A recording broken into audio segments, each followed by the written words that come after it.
Welcome back to the Deep Dive. Now, usually when you join us, we're tearing through a dense nonfiction book or, a stack of complex articles about AI or geopolitics. Right, we're trying to give you the super fast version. Exactly. The too long, didn't read summary in 20 minutes. But today is completely different. It really is. We are pumping the brakes. We are slowing everything right down. We often talk about drinking from the fire hose with information, but today is more like, I don't know, a tea ceremony. A tea ceremony. I like that. We are going to sip. We are going to savor. Precisely. This is a masterclass, and it's designed specifically for our learner listeners. If you are polishing your English, or even if you're a native speaker who just loves the mechanics of language, this one is for you. We have a source document in front of us with exactly 30 essential lines of English. We're talking idioms, phrasal verbs, collocations. The glue. The glue that holds the language together. And we aren't just going to read you a list. I mean, lists are boring. So boring. And they're forgettable. Instead, we're going to simulate a patient, really slow-paced English lesson. For every single one of these 30 items, we're going to stop. We're going to apply a strict 7-point checklist to make sure you actually understand it deep down. I love a good system. So remind us, what is on this checklist? Okay, so for every single item, we will cover 1, the deep meaning. Right. 2, 3, specific, vivid examples. 3 is crucial. 3 is crucial. Then number 3, the word family and the concept behind it. 4 will be synonyms. 5, those tricky prepositions. Always the prepositions. Always. Number 6, collocations, so the words that naturally hang out together. And finally, number 7, we'll look at the opposite. It's thorough. It's deep. And the vibe, as you said, is peace and quiet, which is actually a sneak peek. It is, isn't it? So get comfortable. Let's start with the very first phrase on our list. It's all about choices.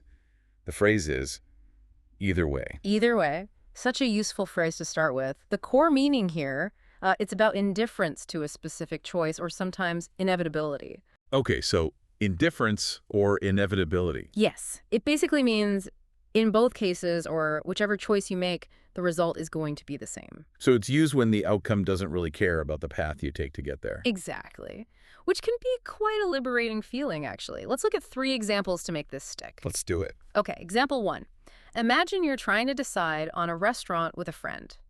You're hungry. You really don't mind where you go. A common situation. Very common, you might say. We can go for Thai food or Indian food.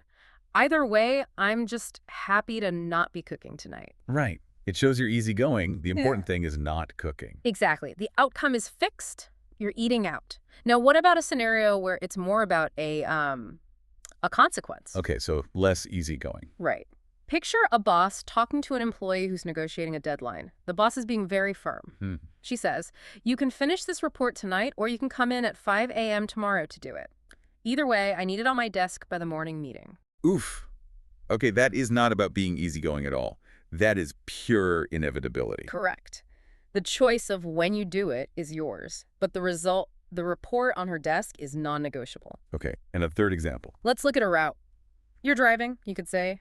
You can take the highway or the back roads. Either way, it's going to take an hour because of the traffic. Got it. So again, the journey is different, but the outcome, the time, is identical. Precisely. Okay, let's break this down linguistically. What are we looking at here structurally? Structurally, this is an adverbial phrase. An adverbial phrase. Yes.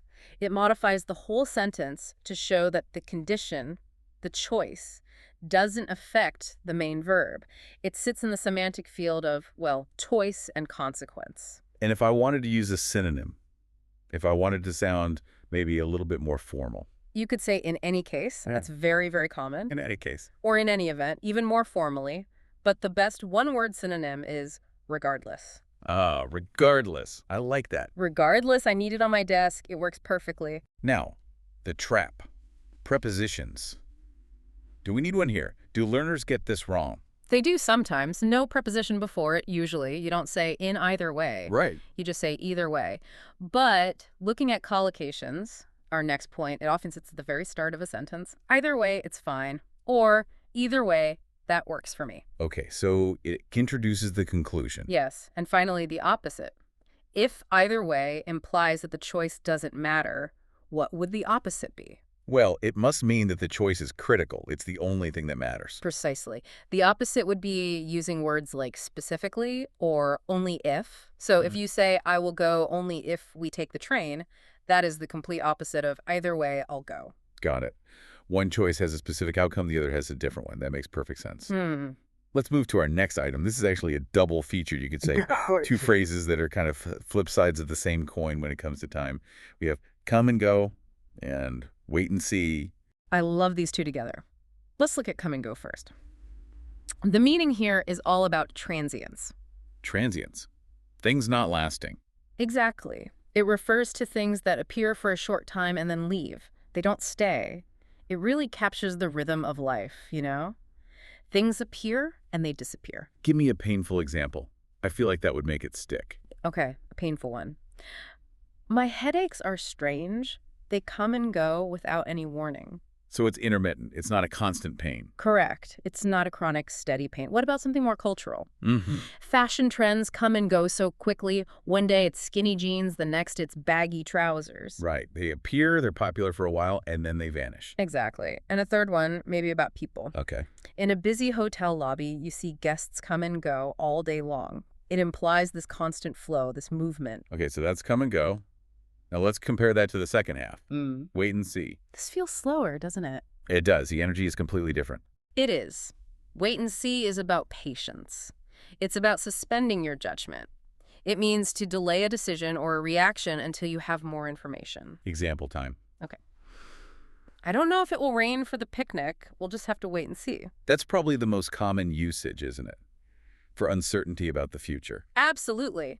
Or in a medical context, the doctor prescribed the medicine, and now we just have to wait and see if it works. There's nothing else he can do. Nothing. You just have to be patient.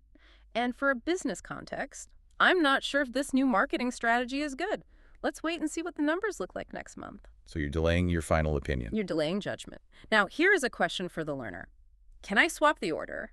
Can I say see and wait, or go and come? Ooh, that sounds weird. It sounds very weird, and the answer is absolutely not. Right. This is a crucial linguistic concept called irreversible binomials.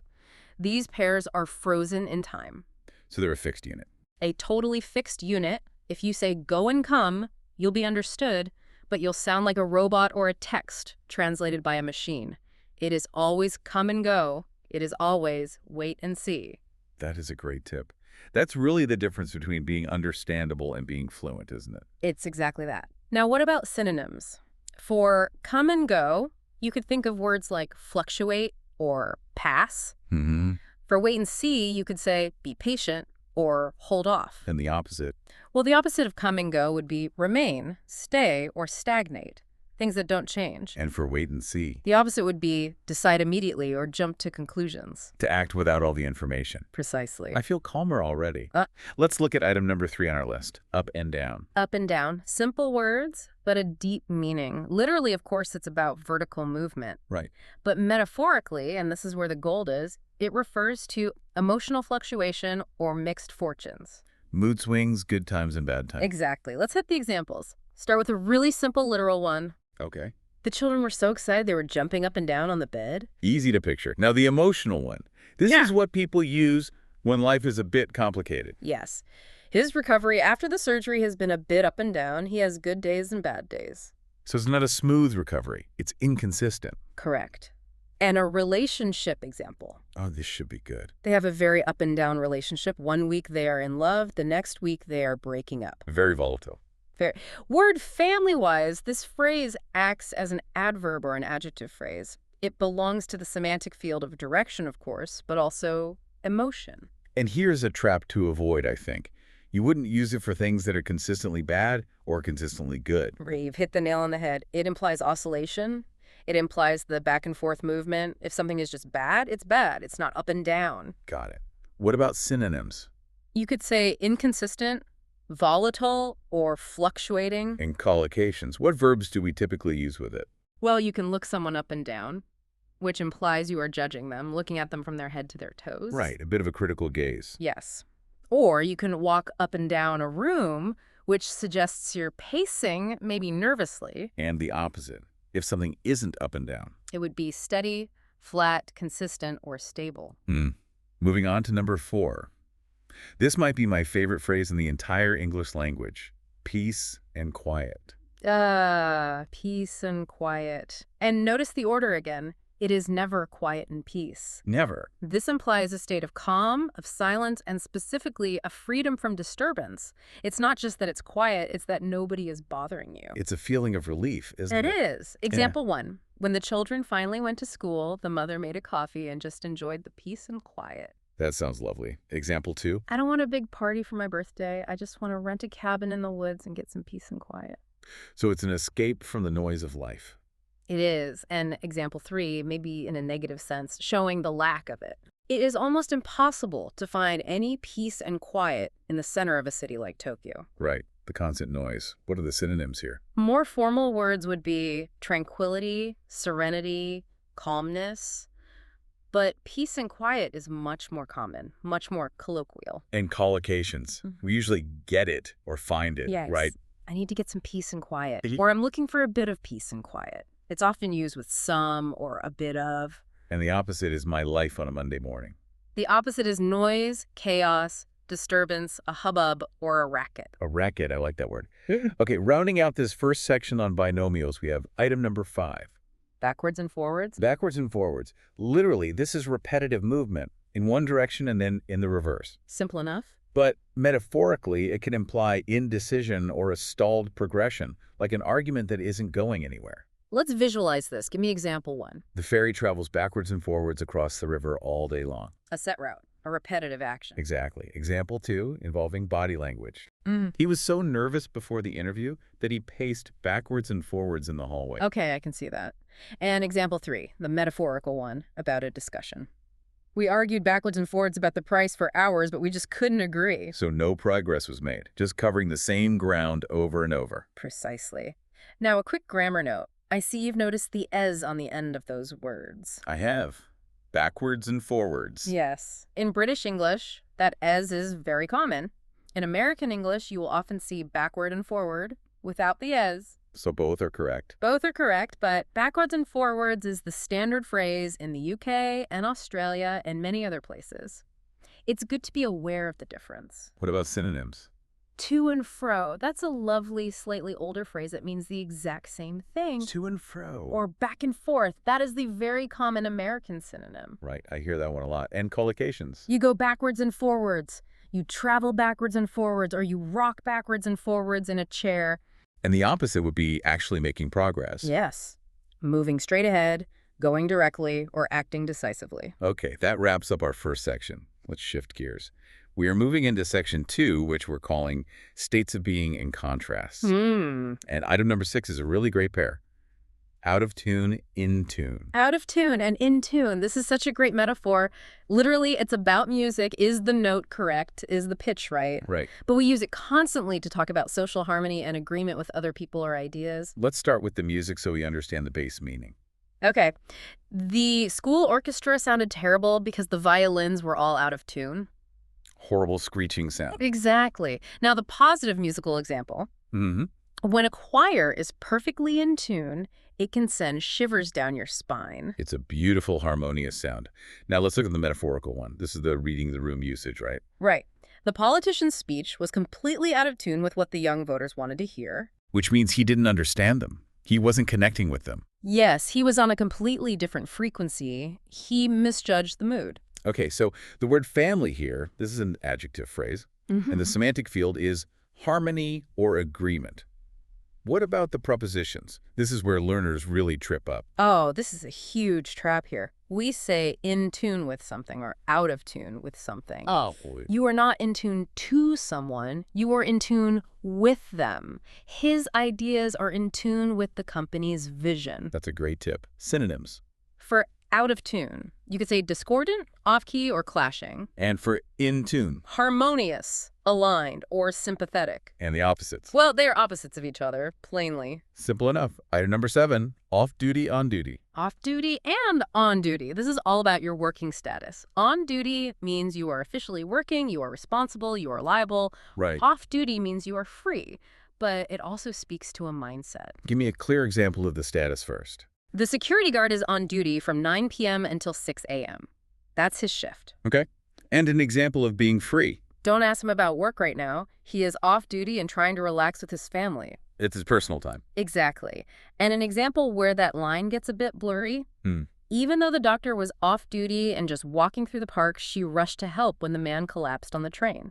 So her professional responsibility kicked in, even in her free time. Exactly. This belongs strictly to the semantic field of employment or responsibility. And are there synonyms here? Yeah, for on duty, you could say working at work or on the clock. On the clock? I like that. And for off duty, you can say not working, on a break, free, or off the clock. And the preposition is rigid. It has to be on or off. Very rigid. You are never in duty or at duty. It is always on or off. Got it. Item number 8. This one drives me crazy when I hear it used incorrectly. By accident, on purpose. Oh, this is the classic preposition war. It really is. By accident means unintentionally. It was a mistake. On purpose means deliberately or intentionally. Let's establish the meaning with examples first, to be really clear. Okay, an accident. I am so sorry I knocked over your vase by accident. Right, I didn't mean to. Now, the intentional example. He was so angry that he broke the window on purpose. He wanted to break it. He wanted to break it. And a question example to make the contrast clear. Okay. Did you meet her by accident or did you arrange it? Okay, expert. Tell the listeners the big trap here. The big trap is the phrase on accident. You might hear younger speakers say this, especially in America, but in standard, correct, international English, it is considered an error. So it's non-standard. It is. The correct pairing is by accident and on purpose. If you say on accident, it can sound uneducated to a trained ear. It's one of those little markers. That is the deep dive insight right there. A small thing that makes a big difference. Synonyms. For by accident, unintentionally, inadvertently, or the very common by mistake. Right. By mistake is a good one. And for on purpose, deliberately, intentionally, or willfully. And the collocations. You usually do something on purpose, and things happen by accident. That makes sense. Okay, let's move on to item number 9. In practice. In practice, this phrase is like the reality check of the English language. The reality check. Yes. It refers to how things actually work in the real world as opposed to how they are described in books or by rules. It also has a second meaning, which is currently skilled because you are practicing. Let's focus on that real-world usage first. I think that's the most common one. I agree. So the new laws look simple on paper, but in practice, they are a nightmare to enforce. So the idea is simple. The reality is complex. Precisely. That's a great distinction. Example 2, regarding a professional.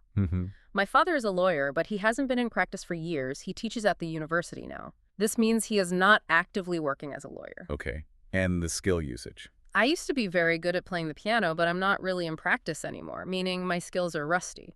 I see. So what are the synonyms for that main reality meaning? In reality, actually, effectively, in the real world. And the opposite of this idea leads us perfectly into our next item, doesn't it? Yes, it does. Item number 10 is in theory. In theory. The natural partner to in practice. This means according to the expected rules or ideas or calculations, but, and there is always a but, potentially not in reality. Yes, the but is almost always implied. Example 1. Let's hear it. The flight should take 2 hours in theory, but with this storm, who knows? The ideal versus the potential reality. Exactly. Example 2. In theory, this diet will help you lose weight, but you have to actually stick to it. Right. The theory only works if the practice is perfect. And a more philosophical example 3. Communism works perfectly in theory, but history implies otherwise. So it's almost always used to set up a contrast, isn't it? Almost always. You rarely say it works in theory and just stop there. You say it works in theory, but. So the synonyms would be words that express an idea, not a fact. Yes. Hypothetically, on paper, conceptually, ideally. And the opposite, as we said, is in practice. They're a perfect pair. They are. Okay, let's move to section 3. Order, luck, and sight.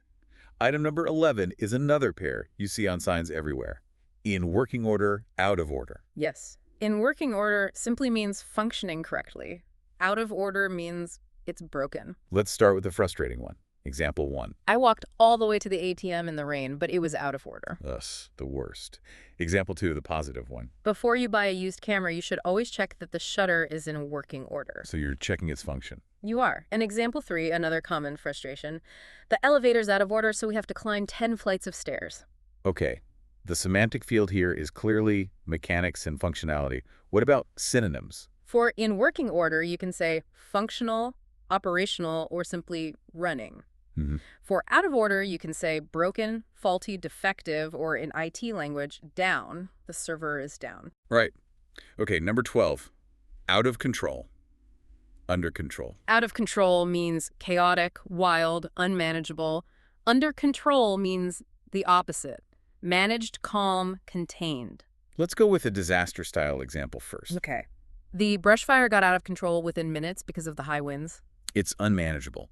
Now, an example of reassurance. Please don't panic. The police have the situation under control. So they are managing it. They've contained the problem. Correct. And a behavioral example for number 3. That party was crazy. Things got totally out of control after midnight. The prepositions are really key here, aren't they?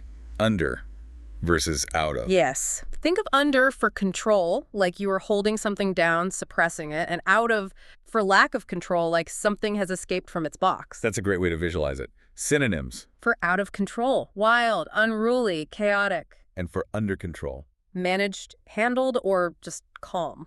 Okay, next up, item 13. In luck, out of luck. In luck means you are fortunate because of availability. You want something, and luckily, it is there. Out of luck means you missed your chance. It's gone. Example 1, the happy scenario. You want the last strawberry tart. You are in luck. This is the very last slice. Perfect timing. Example 2, the sad one. I went to the box office to buy tickets for the concert, but I was out of luck. They were completely sold out. You're too late. Too late. And example 3. If you are looking for a taxi in this part of town at this hour, you are probably out of luck. So it's about availability. Is this different from just saying someone is lucky? It is, subtly. In luck usually refers to a specific moment of availability or opportunity. You wouldn't say, I am a very in luck person. That sounds strange. Right. You would say, I am a lucky person. In luck is situational. I was in luck today. That's a really useful distinction. Okay, item 14. In sight, out of sight. In sight means visible. Out of sight means hidden or invisible.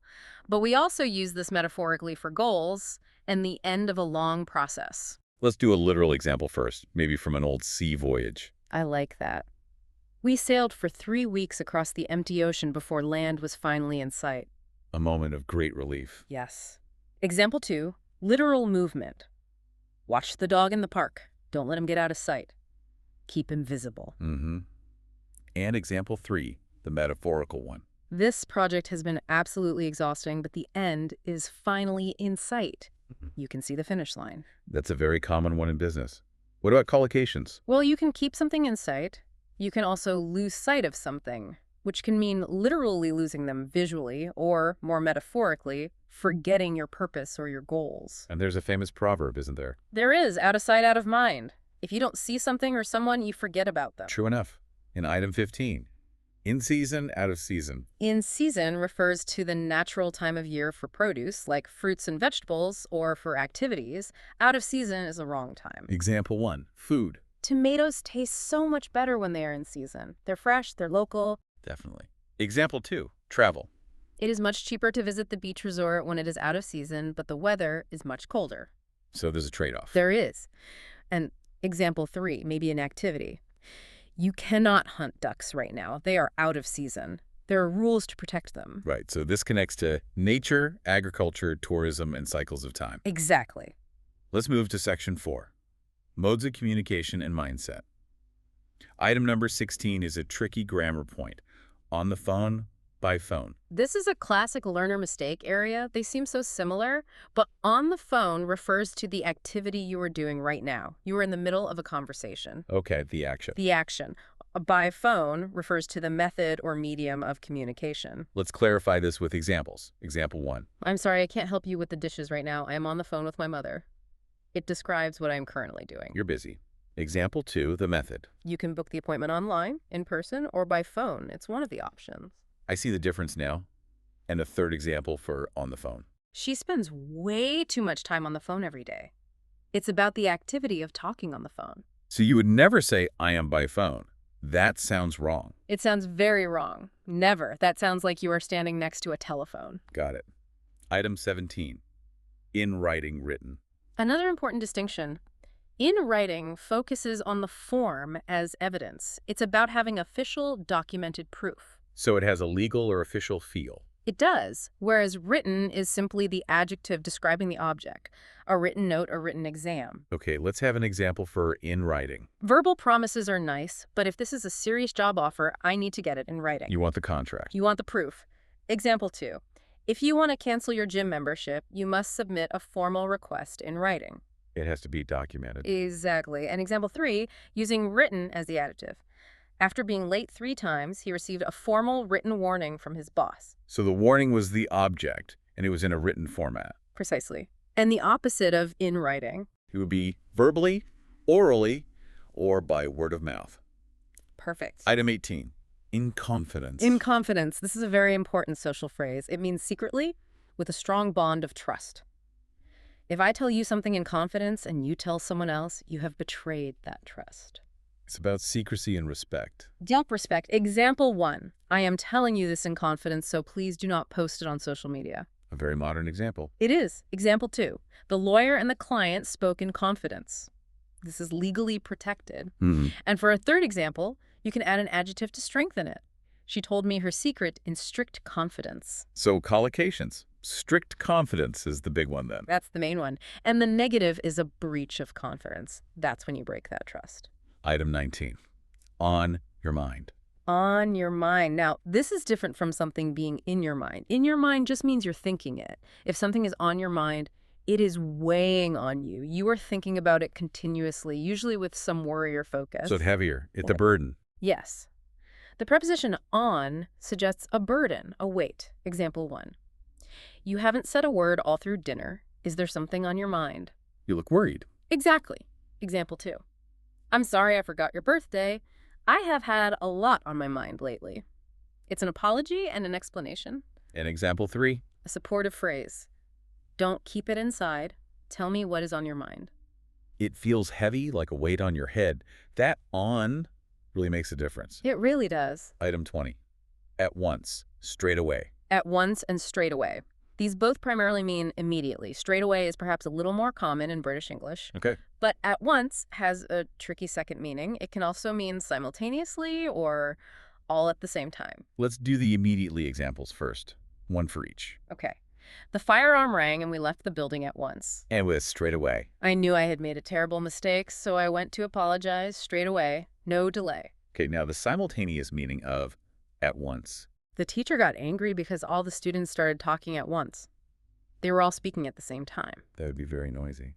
So what are the synonyms for the immediately meaning? Immediately, instantly, right now, or the more formal, promptly. And the opposite of doing something at once? Later, eventually, or in a while. Right. We are now entering Section 5, Social Dynamics and Actions. Item 21 is in the Strib's way. In the way, or in someone's way. This means blocking a path. It can be a physical block, like a piece of furniture, or a metaphorical block to someone's success or progress. Let's do a physical example first. Okay. Excuse me, could you move your suitcase? It is in the way. Yeah. Can't get past. A common airport situation. Now, the metaphorical example. He is a very talented musician, and he won't let anything get in his way of becoming a star. So obstacles won't stop him. Exactly. And a third example, a bit of both. I tried to watch the movie, but a very tall man was sitting in my way. Physically blocking your view. Yes. The common collocations here are get in the way and stand in my way. Item 22, out of place. Out of place. This refers to the idea of belonging. If an object is out of place, it's on the wrong shelf. If a person feels out of place, they feel awkward, uncomfortable, unsuitable, or like an imposter. Let's start with that feeling. Example 1. I wore a tuxedo to a casual beach party, and I felt completely out of place all evening. You didn't fit in. Not at all. Example 2, about an object. The room was so tidy and minimalist that not a single cushion on the sofa was out of place. So perfect order. Perfect order. And example 3, her loud, booming laughter seemed very out of place at the quiet, serious library. The behavior didn't suit the environment. Synonyms. For the feeling, you could say awkward or uncomfortable. For the object, unsuitable or a misfit. And the opposite. To feel at home, to fit in, or to belong. Item 23, another pair. Coming on, go away. Yes, 2 phrasal verbs. Coming on implies the start or the development of something, often a sensation or an illness. And go away is the dismissal or the desire for it to disappear. Example 1 for coming on. I'm going to go to bed early tonight. I feel a flu coming on. I can feel the first symptoms. And another one for coming on. In the evening, as it gets dark, the automatic streetlights start coming on. They begin to work. And an example for go away. I have had this pain in my back for a week, and it just won't go away. It won't disappear. Item 24.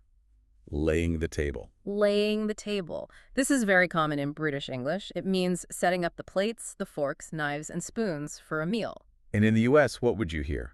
In the U.S., you will more often hear setting the table. They mean the same thing. Let's have an example for laying the table. Kids, please wash your hands and help me with laying the table for dinner. A daily chore. Example 2. The waiter was busy laying the table for the big wedding banquet. A more formal setting. And a third one. I cooked the dinner, so you can be responsible for laying the table. It's about dividing the work. And the opposite is what you do after the meal. It's exactly. Clearing the table. Item 25. Catch someone's eye. Catch someone's eye. This is all about visual connection. It can mean simply getting someone's attention, or it can have a more romantic or flirtatious meaning. Let's do the attention-getting one first. I waved frantically for 2 minutes to finally catch the waiter's eye so I could get the bill. Right. You needed him to look at you. Example 2, noticing an object. I wasn't planning to buy anything, but that beautiful red jacket in the shop window really caught my eye. It drew your attention. It did. Example 3, the romantic one. He hoped to catch her eye from across the crowded dance floor. It's about that initial spark of visual contact, isn't it? That's exactly what it is. And that brings us to our final section. Section 6. Idioms and attitudes.